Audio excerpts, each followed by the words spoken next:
সংগ্রাম সংগ্রাম তুমি কে আমি কে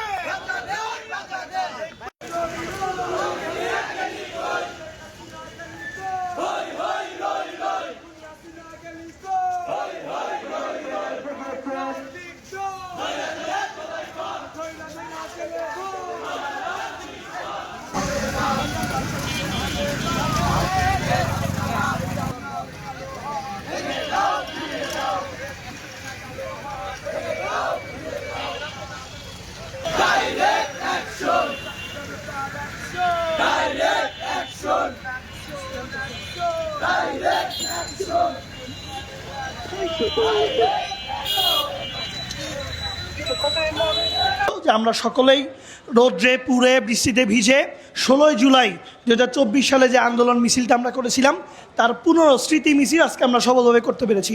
সকলে বলি আলহামদুলিল্লাহ। আমরা সেই সংগঠনের বিরুদ্ধে আজকে মিছিল করলাম যে সংগঠনটি আমরা সবাই ছোট থেকে দেখেছি, বাংলাদেশ আওয়ামী লীগ। এই বাংলাদেশ আওয়ামী লীগকে কেন আমরা ঘৃণা করি?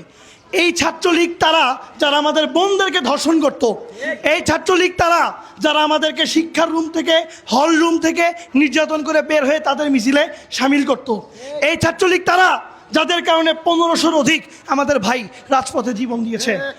এই আওয়ামী লীগ তারা যে আওয়ামী লীগ আমাদের ট্যাক্সের টাকা, আমাদের দিন মজুরদের টাকা, সকলের টাকা মেরে খেয়ে তারা দুবাইয়ে বাড়ি করতো।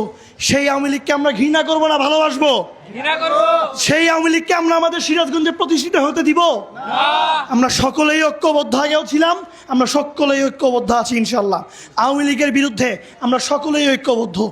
যদি কোনো ফ্যাসিস্ট আমাদের সিরাজগঞ্জে তথা সারা বাংলাদেশে জন্ম নিতে চায়, জুলাই যোদ্ধারা যেমনটা ইতিপূর্বে ঐক্যবদ্ধ ছিল একটি পরিবারের মতন, একইভাবে একটি পরিবার আরও একবার গর্জে উঠবে। তবু বাংলার জমিনে নতুন করে কোনো স্বৈরাচার হইতে দিবে না ইনশাআল্লাহ। সকলের প্রতি অনেক ধন্যবাদ। সামনে আগামীতে যদি আমরা আরও কোনো দেশের ক্লান্তি লগ্নে কোনো কিছু আসে, আমরা এই শিক্ষিত ছাত্র সমাজ, সচেতন নাগরিক সমাজ একসাথে হইতে পারবো তো ইনশাল্লাহ? সকলেই আমরা ঐক্যবদ্ধ আছি ইনশাল্লাহ। আমরা আবার আগামীতেও থাকবো। তাই সকলের প্রতি কৃতজ্ঞতা জ্ঞাপন করে আমাদের আজকের মিছিল এবং বক্তব্য এখানেই শেষ করছি। আসসালামু আলাইকুম রহমতুল্লাহ।